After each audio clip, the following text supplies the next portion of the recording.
Square లాంటి super success తర్వాత సిద్ధు జొన్నలగడ్డ నుంచి రాబోతున్న చిత్రం జాక్. బొమ్మరిల్లు భాస్కర్ దర్శకుడు డివిఎస్ఎన్ ప్రసాద్ నిర్మిస్తున్నారు. సిద్ధుకి జంటగా వైష్ణవి చైతన్య నటిస్తోంది. ఈ మూవీ ఏప్రిల్ 10న ప్రేక్షకుల ముందుకు రానుంది.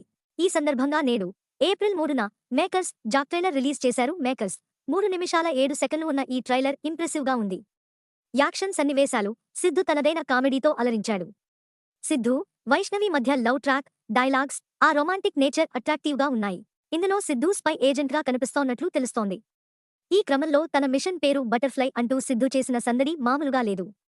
ట్రైలర్ చివర్లో రొమాన్స్ గురించి సిద్ధు చెప్పే డైలాగులు, నాన్నగా నటించిన నరేష్తో పండించిన కామెడీ భలే అనిపిస్తోంది. వీటితో పాటుగా సిద్ధుకి ప్రకాష్ రాజ్ కి మధ్య వచ్చే డైలాగ్స్ సైతం ఆకట్టుకునేలా ఉన్నాయి. ఓవరాల్ గా కామెడీ, థ్రిల్లింగ్ అంశాలతో పాటు హై వోల్టేజ్ యాక్షన్ సీక్వెన్స్లపై బొమ్మరిల్లు భాస్కర్ దృష్టి పెట్టినట్టుగా అర్థమవుతుంది. మరెలాంటి హిట్ అందుకోనున్నాడో చూడాలి. ఇప్పటికే విడుదలైన first look, teaser, kiss song సినిమాపై అంచనాలను పెంచాయి. ఈ సినిమాలో ప్రకాష్ రాజ్ తో పాటుగా సీనియర్ నటుడు నరేష్, బ్రహ్మాజీ కీలక పాత్రలు పోషిస్తున్నారు. అచ్చు రాజమణి సంగీతాన్ని అందిస్తున్నాడు.